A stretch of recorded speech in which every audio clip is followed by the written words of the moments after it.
Hello दोस्तों, good morning, नमस्कार। आप सभी का एक बार फिर से बहुत बहुत स्वागत है आप सभी के अपने यूट्यूब चैनल परीक्षा की शिक्षा में। उम्मीद करता हूँ, आशा करता हूँ आप सभी जो स्वस्थ हैं, कुशल मंगल है, अपनी तैयारी जो अच्छे और बढ़िया तरीके से कर रहे हैं। तो जो भी क्लास में फर्स्ट टाइम आए हैं, पहली बार आए हैं, नए हैं, उन सभी के लिए बता दीजिए कि हमारे आपकी बीएड प्रेस परीक्षा 2025 की जो आपकी तैयारी साथ रेगुलर बेसिस पर जो डेली करवाई जा रही है कंप्लीट। जिसे भी तैयारी पूरी करनी है, कंप्लीट करनी है, चैनल को सब्सक्राइब करके आप लोग हमारे साथ जुड़े। क्लास का समय देखिए, जीके जीएस की जो सुबह 10 बजे डेली देखने को मिलती है।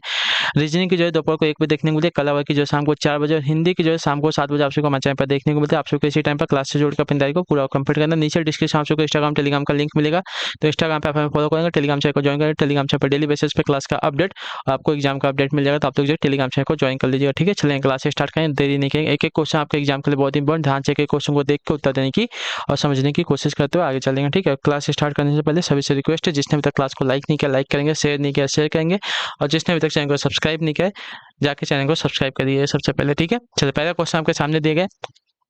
निम्नलिखित में से कौन सा क्षेत्र जो है प्राचीन काल में मगध के नाम से जाना जाता था, बताइए। निम्नलिखित में से कौन सा क्षेत्र जो है प्राचीन काल में जो है मगध के नाम से जाना जाता था, इसका राइट आंसर क्या हो जाएगा? तो इसका राइट आंसर हो जाएगा साथियों, गंगा का दक्षिणी क्षेत्र। ऑप्शन नंबर जो ए दिया गया आपका राइट आंसर होगा। ठीक है, क्लियर हो इसके बारे में।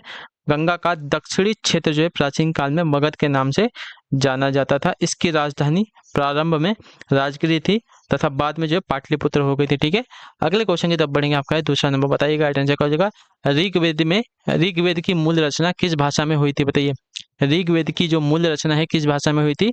तो हुई थी साथियों आपकी संस्कृत भाषा में, जो ऑप्शन नंबर बी दिया गया आपका राइट आंसर होगा। ठीक है, संस्कृत जो है सनातन भाषा मानी जाती है और ऋग्वेद की रचना जो है संस्कृत में ही हुई थी। हिंदी को जो है संस्कृत से उत्पन्न माना जाता है, जबकि ब्राह्मी एक आपकी लिपि है, न कि भाषा है। ठीक है, अगले क्वेश्चन की तरफ बढ़ेंगे। तीसरा नंबर, उत्तर दीजिएगा, राइट आंसर हो जाएगा। ध्यान से देख के बताने की कोशिश किया। वृत्त जो ग्लोब पर दिन को रात से विभाजित करता है क्या कहलाता है? वृत्त जो ग्लोब पर दिन को रात से विभाजित करता है क्या कहलाता है? तो यह कहलाता है आपका प्रदीप्ति। ऑप्शन नंबर ये आपका राइट आंसर, प्रदीप्ति वृत्त कहलाता है। ठीक है, दिन तथा रात के निर्धारण के लिए ग्लोब को देशांतर रेखाओं में दो भागों में बांटने वाली काल्पनिक रेखा को जो है प्रदीप्ति वृत्त कहा जाता है। ठीक है, प्रदीप्ति वृत्त। क्लियर है सभी को? चलिए क्वेश्चन नंबर 4 है, ध्यान से देख के बताने की कोशिश करेंगे।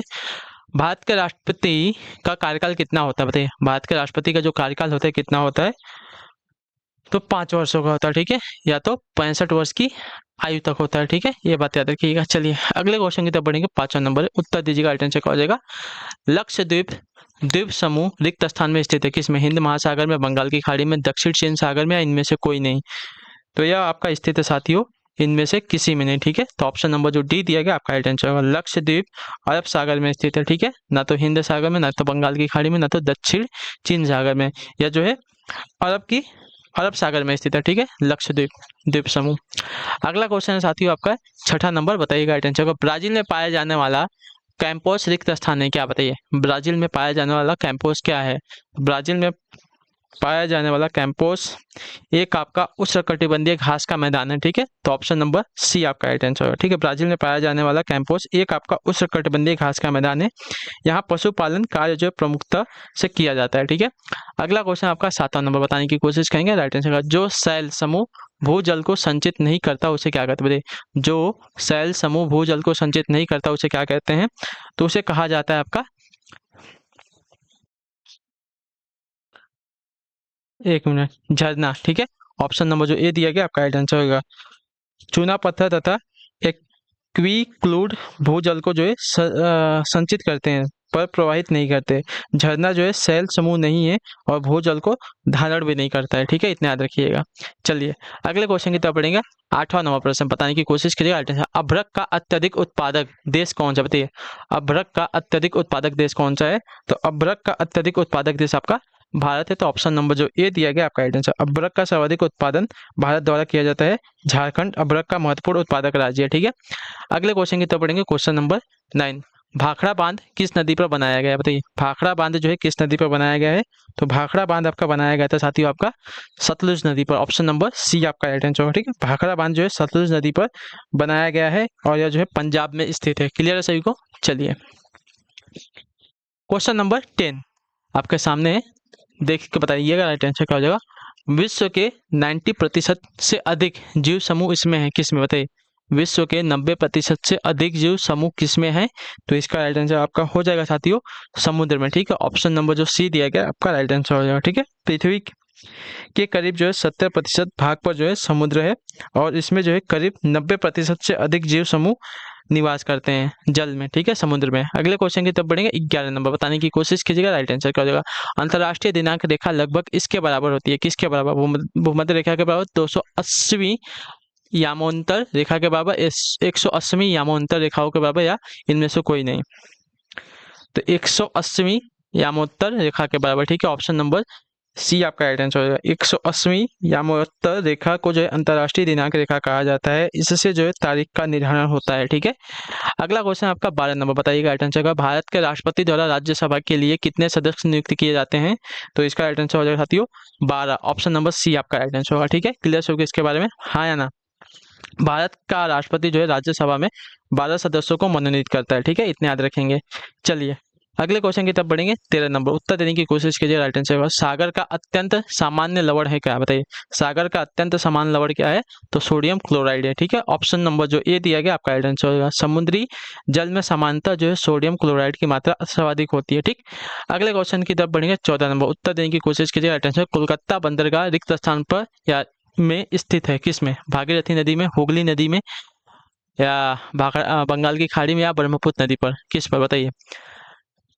कोलकाता बंदरगाह जो है किस पर या किस में स्थित है? तो इसका राइट आंसर आपका हो जाएगा साथियों हुगली नदी पर। ठीक है, ऑप्शन नंबर जो बी दिया गया आपका राइट आंसर होगा। कोलकाता बंदरगाह एक ज्वारीय बंदरगाह है जो हुगली नदी पर स्थित है। अगले क्वेश्चन की तरफ बढ़ेंगे। 15 नंबर बताइएगा राइट आंसर क्या होगा? ध्यान से देख के उत्तर दीजिए। संसार में किस महाद्वीप पर सबसे कम जनसंख्या? बताइए, संसार में किस महाद्वीप पर सबसे कम जनसंख्या है? तो आपका राइट आंसर हो जाएगा ऑस्ट्रेलिया महाद्वीप, ऑप्शन नंबर बी आपका राइट आंसर। ऑस्ट्रेलिया महाद्वीप सबसे छोटा महाद्वीप है, यहाँ की जनसंख्या मात्र आपकी 8.56 मिलियन है। ठीक है, अगले क्वेश्चन की तरफ बढ़ेंगे। 16 नंबर उत्तर देने की कोशिश कीजिए, राइट आंसर करो। लद्दाख में पाए जाने वाले गम्पास रिक्त स्थान में है, किस में? बताइए, लद्दाख में पाया जाने वाला गम्पास क्या है? तो लद्दाख में पाया जाने वाला गम्पास आपका एक बौद्ध विहार या मंदिर है। तो ऑप्शन नंबर जो ए दिया गया आपका राइट आंसर होगा। ठीक है, लद्दाख में बौद्ध मंदिर एवं विहार को जो है गम्पास कहा जाता है। क्लियर सभी को? अगला है आपका 17 नंबर प्रश्न, बताइएगा राइट आंसर को। वायुमंडलीय दाब मापने के लिए किसका प्रयोग किया जाता है? वायुमंडलीय दाब को मापने के लिए किसका प्रयोग किया जाता है? तो आपका राइट आंसर यहाँ पे हो जाएगा बैरोमीटर का, ऑप्शन नंबर जो ए दिया गया आपका राइट आंसर। बैरोमीटर के द्वारा जो है वायुमंडलीय दाब को मापा जाता है, जबकि लैक्टोमीटर से जो है दूध में वसा की मात्रा या दूध की शुद्धता जो है मापा जाता है। ठीक है, अगला क्वेश्चन आपका 18 नंबर उत्तर दीजिए, राइट आंसर क्या होता है? ध्यान से सुन के बताइएगा। निम्नलिखित में से कौन सा प्रसिद्ध पर्यावरण अनुकूल ऑटोमोबाइल ईंधन? बताइए, निम्नलिखित में से कौन सा जो है प्रसिद्ध पर्यावरण अनुकूल ऑटोमोबाइल ईंधन है? तो आपका राइट आंसर यहाँ पे हो जाएगा साथियों CNG, ऑप्शन नंबर जो डी दिया गया आपका सही उत्तर होगा। ठीक है, क्लियर होगा बैरो। अच्छा 18 नंबर है कंप्रेस्ड नेचुरल गैस। ठीक है, यानी कि CNG या प्राकृतिक गैस जो है पर्यावरण अनुकूल ऑटोमोबाइल ईंधन होता है। ठीक है, चलिए अगले क्वेश्चन की तरफ बढ़ेंगे। आपका है 19 नंबर, ऑर्गेनिक खेती में क्या होता है? बताइए, ऑर्गेनिक खेती में क्या होता है? तो ऑर्गेनिक खेती में प्राकृतिक खाद तथा कीटनाशकों का प्रयोग किया जाता है। ठीक है, तो ऑप्शन नंबर जो ये दिया गया आपका राइट आंसर होगा। ठीक है, प्राकृतिक अथवा जैविक खाद एवं जैविक कीटनाशक का प्रयोग करते हुए की जाने वाली खेती को जो है ऑर्गेनिक खेती कहते हैं। अगले क्वेश्चन की तरफ बढ़ेंगे। आपका 20 नंबर बताने की कोशिश करेंगे, राइट आंसर का। किसका उपयोग समुद्री की गहराई नापने में होता है? बताइए, किसका उपयोग जो है समुद्र की गहराई नापने में होता है? तो आपका राइट आंसर हो जाएगा फेदोमीटर का, ऑप्शन नंबर बी आपका राइट आंसर होगा। ठीक है, फेदोमीटर के द्वारा जो है समुद्र की गहराई मापी जाती है, इसमें जो है सोनार तरंगों का उपयोग होता है। ठीक है, चलिए अगला क्वेश्चन आपका 21 नंबर बताइएगा, राइट आंसर हो जाएगा। पृथ्वी के परिभ्रमण से होने वाली हवा के झुकाव को क्या कहते हैं? पृथ्वी के परिभ्रमण से होने वाले हवा के झुकाव को क्या कहते हैं? तो इसको कहा जाता है साथियों, पृथ्वी के परिभ्रमण के कारण वायु उत्तरी गोलार्ध में दाईं ओर तथा दक्षिणी गोलार्ध में बाईं ओर मुड़ जाती है, इसे जो कोरियोलिस प्रभाव कहते हैं। ठीक है, तो ऑप्शन नंबर ए राइट हो जाएगा। क्लियर होगा इसके बारे में? चलिए क्या होता है? तो पृथ्वी के परिभ्रमण के कारण जो है वायु उत्तरी गोलार्ध में दाईं ओर और दक्षिणी गोलार्ध में बाईं ओर मुड़ जाती है, इसे जो कोरियोलिस कोरियोलिस लिस्ट प्रभाव कहा जाता है। अगला आपका साथियों 22 नंबर, बताइएगा राइट आंसर होगा, ध्यान से देखिए बताइए, निम्न में से कौन सी प्राथमिक ग्रीन हाउस गैस तापमान की बढ़ोतरी में अपना योगदान नहीं देती है। तो इसका राइट आंसर आपका हो जाएगा साथियों हाइड्रोजन गैस। ठीक है, ऑप्शन नंबर जो डी दिया गया आपका राइट आंसर होगा। ठीक है, क्लियर, हाइड्रोजन गैस जो तापमान वृद्धि में योगदान नहीं देती है। क्लियर है। चलिए अगले क्वेश्चन की तरफ बढ़ेंगे। 23 नंबर, उत्तर दीजिएगा राइट आंसर होगा, ध्यान से देख के बताइएगा, इनमें से कौन सा जनजातीय अर्थव्यवस्था से संबंधित है। इनमें से कौन सा जो है जनजातीय अर्थव्यवस्था से संबंधित है। तो इसका राइट आंसर हो जाएगा अंतरण कृषि। ठीक है, ऑप्शन नंबर जो डी दिया गया आपका राइट है, अंतरण अथवा स्थानांतरित कृषि जनजातीय अर्थव्यवस्था से संबंधित है, इसे झूम कृषि भी कहा जाता है। ठीक है, क्लियर सभी को, हाँ या ना। चलिए अगले क्वेश्चन की तरफ बढ़ेंगे। 24 नंबर, ध्यान से देखिएगा, बताइएगा राइट आंसर का, सही युग्म का चयन करें। ठीक है, सही युग्म का चयन करें। तो सही युग्म की अगर बात करेंगे तो यहाँ पे आपका हो जाएगा साथियों, देखिए सही युग्म की बात कर रहा है ना, तो राजाजी नेशनल पार्क आपका टिहरी में है और गोविंद नेशनल पार्क आपका जो है उत्तरकाशी में है, यानी कि बी, सॉरी 1 मिनट गलत हो गया, 1 मिनट क्लियर कर लेते हैं।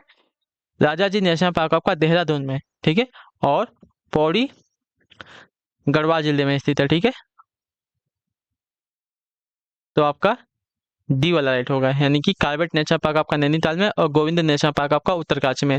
राजाजी नेशनल पार्क आपका जो है टिहरी में नहीं है, ये आपका जो है देहरादून एवं पौड़ी गढ़वाल जिले में स्थित है। ठीक है, अगला क्वेश्चन आपका है 25 नंबर, बताने की कोशिश करेंगे राइट आंसर, सूची 1 और सूची 2 को का मिलान कीजिए। ठीक है, सूची 1 सूची 2 है केदारनाथ, केदारनाथ जो है आपकी रुद्रप्रयाग के पास स्थित है। ठीक है, गंगोत्री आपका उत्तरकाशी के साथ मिलान हो जाएगा, मनसा देवी का आपका हरिद्वार के साथ मिलान हो जाएगा, और मायावती आश्रम आपका चंपावत से हो जाएगा। ठीक है, मिलान तो ए का 3 के साथ, बी का 4 के साथ, और सी का 2 के साथ, और डी का 1 के साथ मिलान हो जाएगा। ठीक है, चलिए क्लियर है सभी को। अगर इसकी बात करें कूट की, तो आपका कूट जो है 3 4 2 1 आपका मिलान है। ठीक है, चलिए तो इसी के साथ जो आपकी क्लास है आज की यहाँ पे कंप्लीट होती है। आई होप कि आपको जो क्लास है साथियों अच्छी लगी है। अच्छी लगी क्लास को लाइक करें, चैनल पहले चैनल को सब्सक्राइब, और हमें जो है कमेंट अपना फीडबैक क्लास का देख जाएगा, आपको क्लास कैसी लगी। हम आपसे मिलते हैं आपकी नेक्स्ट क्लास में, तब तक के लिए टाटा बाय बाय, जय हिंद जय भारत। आपसे क्लास से जुड़ने के लिए बहुत बहुत ही धन्यवाद साथियों।